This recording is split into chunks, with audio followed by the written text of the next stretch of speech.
Olá, amigos e amigas. Vamos ao nosso café geopolítico. Antes, eu gostaria de pedir para vocês que façam as inscrições aí no canal. Por quê? Se você já era inscrito no nosso canal anterior e você quer acompanhar conteúdo novo, você tem que se inscrever agora neste canal. Por quê? Esses vídeos que nós estamos colocando aqui neste canal, eles não vão ser postados no canal anterior. Esse canal vai passar a ser o nosso canal oficial e principal. Se você está chegando agora e está gostando do conteúdo, quer nos acompanhar, é este canal que você precisa fazer a inscrição. O conteúdo anterior nós estamos, de pouco em pouco, tirando do canal antigo e colocando neste canal novo. Então, este canal será o canal onde terá todo o nosso conteúdo. Mas não deixa para fazer a inscrição no meio do vídeo, faz agora. Dá um pause aí, faz a inscrição agora. É muito importante para a gente que você faça a inscrição agora. Até porque diversas funcionalidades do YouTube, o YouTube só libera depois de um certo número de inscritos. Então é importante que você faça a inscrição agora, ok? Para que você também possa comentar, a gente possa responder os seus comentários e fazer aquela interação que é o que realmente é interessante do uso dessas plataformas como o YouTube. Mas vamos lá. Guerra da Ucrânia. De acordo com a TV alemã DW, os russos estão operando uma contraofensiva no território de Kursk, com o objetivo de expulsar os ucranianos. Os russos dizem que obtiveram algumas vitórias significativas, expulsando algumas tropas de alguns territórios e reconquistando uma vila ou outra. O Zelensky, em entrevista à TV alemã, disse que, na verdade, essa contraofensiva russa já era esperada e que os ganhos russos não são tão significativos. Inclusive, há tropas ucranianas rebatendo essa contraofensiva russa. Bom, nós estamos numa situação de guerra, ambos os lados, né, oferecem as suas narrativas de acordo com o fato que está ocorrendo. Então, o fato é que os russos estão numa contraofensiva. Se as vitórias russas são tão significativas e as perdas ucranianas grandes, como os russos relatam, ou se as vitórias russas são ínfimas, como diz os ucranianos, e os ucranianos estão conseguindo manter os russos fora, como eles dizem, é muito difícil a gente equalizar isso neste momento. Pode ser que daqui 2 ou 3 dias, com novas coberturas da mídia internacional, a gente veja, né, ou os russos sendo expulsos da região já ocupada pelos ucranianos de Kursk, ou os ucranianos sendo expulsos de Kursk, de várias extensões da área do Oblast de Kursk. Mas, por enquanto, as coisas ali estão nessa situação. Logicamente que os russos vão tentar retomar aquele território, porque para os russos é muito humilhante ter os ucranianos conquistando um pedaço do seu território. Lembrando que é um território, inclusive, onde aconteceu a maior batalha de tanques da Segunda Guerra Mundial. Então, tem para os russos também todo um componente simbólico, que foi onde houve a virada na Segunda Guerra Mundial, com os alemães perdendo a grande batalha, que até hoje é a maior batalha de tanques da história, e os russos, então, passando totalmente à ofensiva, que vai levar à vitória russa na Segunda Guerra Mundial, que os russos, inclusive, chamam de a Grande Guerra Patriótica. Então, você tem essa situação atual, uma contraofensiva russa operando neste momento na área de Kursk.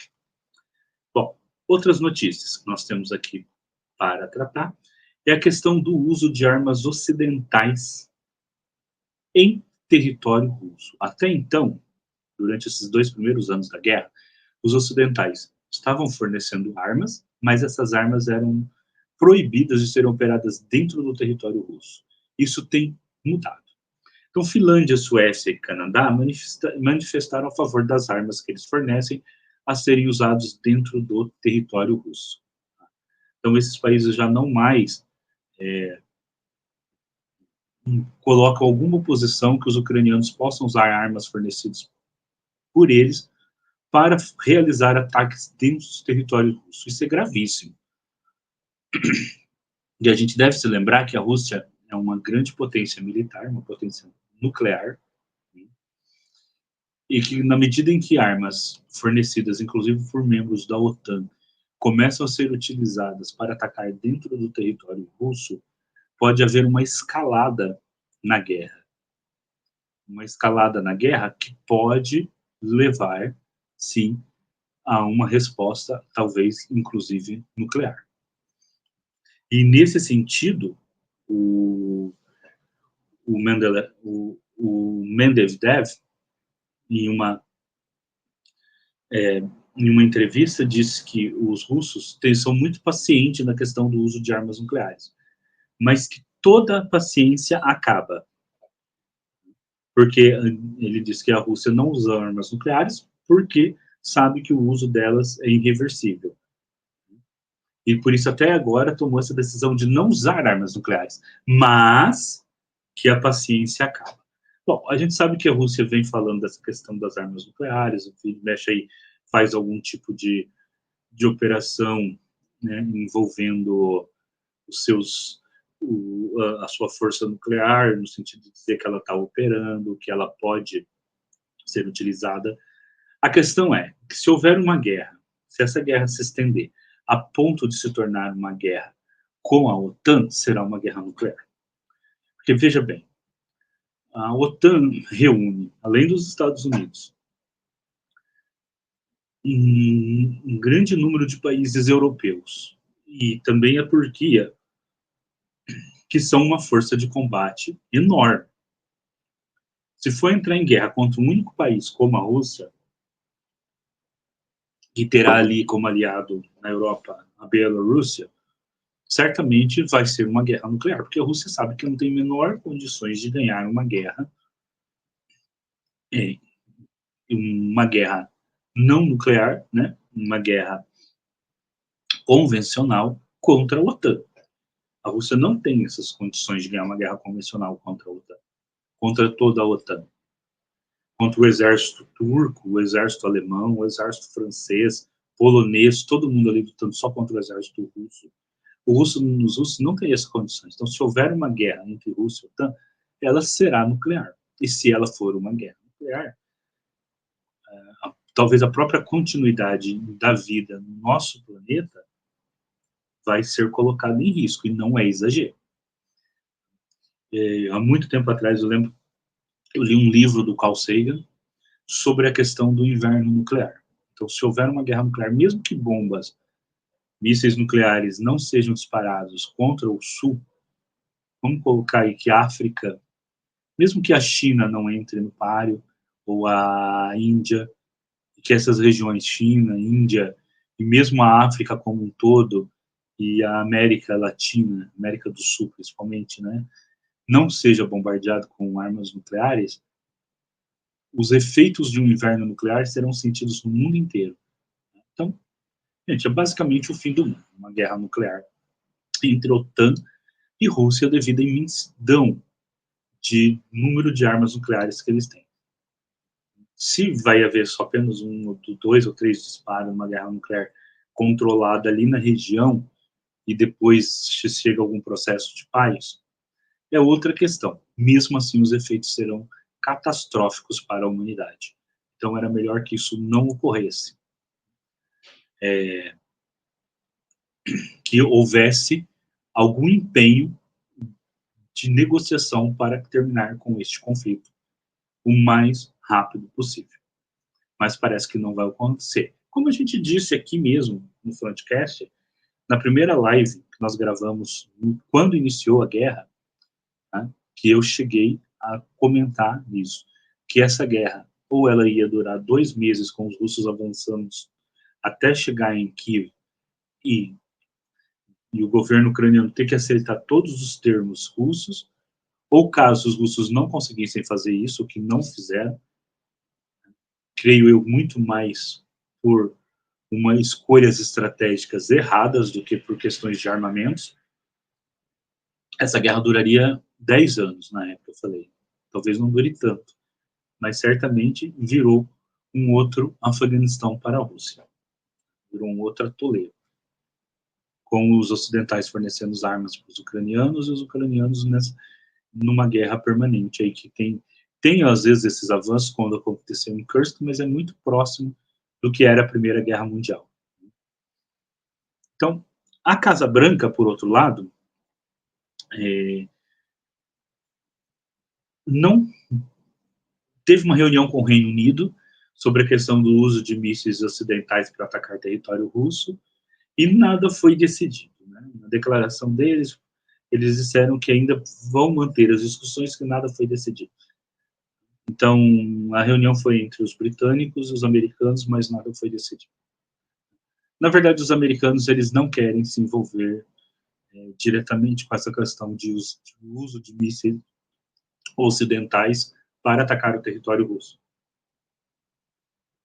Porque se for feito, porque se os países europeus estão autorizando, inclusive o Reino Unido fazer dessa autorização para os ucranianos fazerem, os americanos ainda ficam de fora, provavelmente para tentar aí fazer algum tipo de negociação.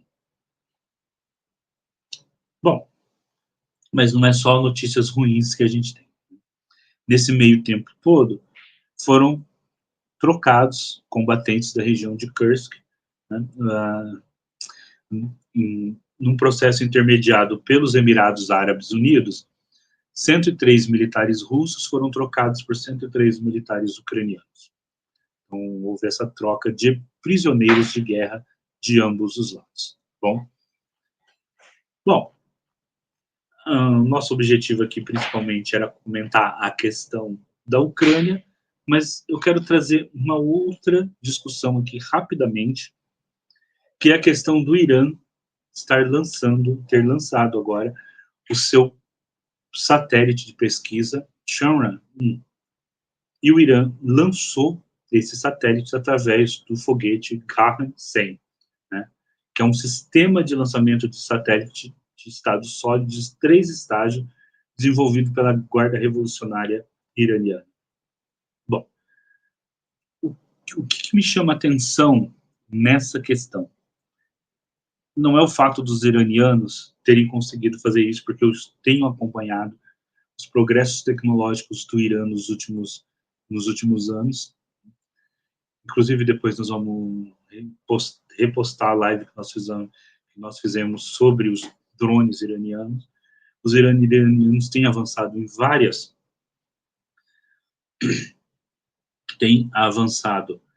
no domínio de várias tecnologias e no progresso científico. Hoje, o Irã é um dos lugares do mundo que mais investe em matemática e ciência.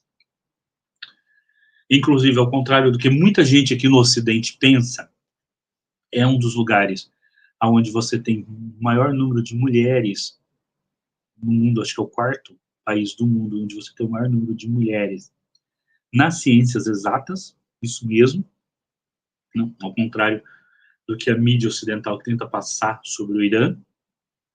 Então, o Irã tem desenvolvido muita questão das ciências e da tecnologia, e no último século, né, no último meio século, principalmente, o Ocidente, a mídia ocidental, vendeu a imagem dos povos árabes, muçulmanos. Lógico, o Irã não é eles não são árabes, são persas, né, dos persas, árabes, persas, como quando tendo uma cultura pré-científica ou anticientífica, o que não é verdade. E esses países, por questões históricas ali entre o século XV, XVI e XVII, eles ficaram para trás, né, na Revolução Industrial, nas revoluções científicas, etc., 16, 17, 18, né? Só que, se você pegar esses países do século XI, XII, XIII, você vai ver que havia e antes também, os persas, no caso ali, falando do Irã, sempre tiveram uma cultura filosófica, uma cultura científica muito desenvolvida, comparando dentro da época, inclusive em relação ao medievo europeu. Né? Grande parte, por exemplo, do que a gente conhece hoje de Aristóteles, Platão e da filosofia grega, vem justamente do que esses povos traduziam, do que esses povos incorporaram da sabedoria dos gregos e através e várias descobertas da Idade Média foram feitas no mundo árabe, muçulmano, persa. E você está vendo em lugares como o Irã, você está vendo agora uma retomada desse processo, assim como a China está retomando esse processo de dianteira científica. Então, está havendo um deslocamento das pesquisas, do saber, da produção do saber científico em direção a novas localidades do globo que, por um período histórico, estiveram fora desse desenvolvimento, mas que anteriormente tinham dado grandes contribuições ao desenvolvimento científico e tecnológico. Caso do Irã, por exemplo, o caso da China. Então, esses países estão retomando essa dianteira. Agora, o que me incomoda muito é o fato do Brasil, um país que desde os anos 60 tem um programa espacial. Esse programa espacial ele foi abandonado, quase que praticamente abandonado, e esse é uma das críticas aos últimos governos que eu tenho, e aos últimos governos todos, FHC, Collor, Sarney, Collor, FHC, os governos do PT, Bolsonaro, todo mundo, não deram a devida atenção ao programa espacial brasileiro. Isso precisa mudar. Todos os governos, sejam de centro, mais à esquerda, mais à direita que o Brasil teve, não dão a devida atenção ao programa espacial. Isso precisa mudar. O Brasil precisa retomar o seu programa espacial. Olha, me foge até a palavra para usar, de nós aqui do Brasil não conseguimos ainda colocar um satélite no espaço, tendo um programa espacial que começou nos anos 60, tendo o número de universidades que a gente tem, né, toda a nossa capacidade para produzir ciência e tecnologia, enquanto outros países que nos anos 60 sequer pensavam em ter programas espaciais, como o Irã, hoje colocam os seus próprios satélites por meios próprios no espaço. Porque um país só pode ser soberano, um país só pode realmente se dizer soberano se ele consegue colocar um satélite no espaço pelos seus próprios meios. Não adianta liberar a base espacial no Brasil para que outros países venham aqui, lancem foguetes daqui e o Brasil utilize satélites fabricados por empresas norte-americanas ou coloque os seus satélites no espaço comprando lugar, foguete de empresas norte-americanas, ou mesmo de outros países. Isso não representa soberania nacional. Basta um conflito ou qualquer coisa que ocorra e o Brasil fica sem acesso ao espaço. E sem acesso ao espaço, hoje, você não ganha nenhuma guerra. Sem seus próprios satélites de defesa, você não ganha nenhuma guerra. Inclusive, o Brasil deveria desenvolver o seu próprio sistema geoestacionário. Porque sem isso também você não ganha guerra. Por isso que a Rússia tem o seu, a China tem o seu. Mas nós vamos falar mais disso em outros vídeos, tá bom? Então, por hoje, né, nesse café geopolítico eu vou encerrando aqui, lembrando que vocês, pessoal, vamos fazer a inscrição, isso é muito importante, até para que a gente possa liberar algumas funcionalidades no YouTube e poder fazer essas conversas ao vivo aqui com vocês.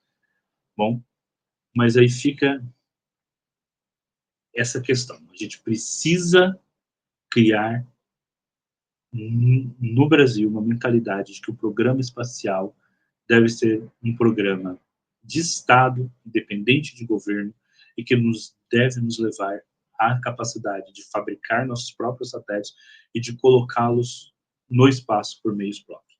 Eu vou voltar a falar disso em outros vídeos aqui no canal. Bem? Olha, desculpa se a minha voz está um pouco rouca, aí não saiu tão bem aí no vídeo, é porque realmente vocês estão vendo a poluição que está, né, devido às queimadas intensas, e está afetando um pouco a gente também, tá bom? Então, já deu o like? Se você não deu like, dá aí. Fez a inscrição? Se você não fez, estou esperando. Faça a inscrição. E se você gostou desse vídeo, compartilhe nas suas redes sociais. E até o próximo vídeo, aqui no Frontcast.